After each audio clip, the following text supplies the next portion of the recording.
göstərdiyi tənliklər sistemi var. 2 dəyişənli tənliklər sistemi. Biz bilirik ki, xətti tənlik AX üstə gəlsin, BY bərabər S formasında olur. Düzdür uşaqlar? Tənliklər sistemi deyəndə 2 dənə ondan olacaq. Məsələn, baxın 4x çıxısın 6y bərabərdir 9 bu 1. Bir də 2x çıxısın 3y bərabərdir 4,5. Tənliklər sisteminin 3 dənə şərti var. Bu 3 şərti sizdən əzbər soruşacağam və onları əzbər bilmək lazımdır. Bunlar necə ayarlayırıq uşaqlar? Birinci baxırıq. A1, A'lar X'in qabağında duran ədədlərdir. B'lər Y-in qabağında duran ədədlərdir. S'lər isə bərabərdən sonraki ədədlərdir. Məsələn, burada mənim X'imin qabağında neçə durub? 2. Deməli, A1'in neçədir? 2.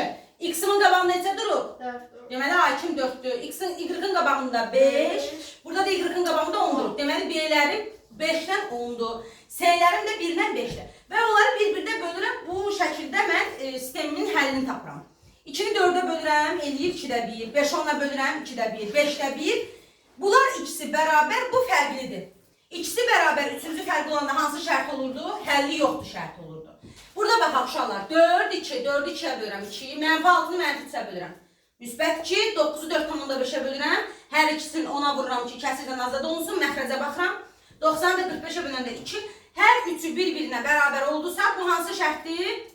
Sonsuz sayda həlli var şərtdir. Uşaqlar, bir də var yeganə həlli. Yeganə həlli desə, üçü də bir-birindən fərqli olmalıdır. Buna deyirik, ya yeganə həlli var, ya da deyirik bir kök var. 3'ü 5'ə bölürəm, 5'də 3. 2'ni mənfi 1'ə bölürəm, mənfi 2. 6'nı 2'yə bölürəm, 3. Üçü də bir-birindən fərqlidir. 5'də 3, mənfi 2, 3. Deməli, bunun yeganə həlli var. Şərti də A1 böl A2 fərqidir, B1 böl B2, fərqidir C1 böl C2. Dayanır. Davam edin.